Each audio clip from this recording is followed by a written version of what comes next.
Something has gone very wrong with your Nokia. This specific Nokia is the C210. Looks like this. Nokia, a little bit of texture.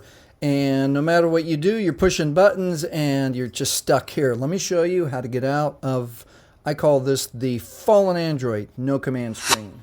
All right, with clean hands, make sure you've washed your hands first. You want to hold down the power button and then quick touch volume up. Hold down power, quick touch volume up.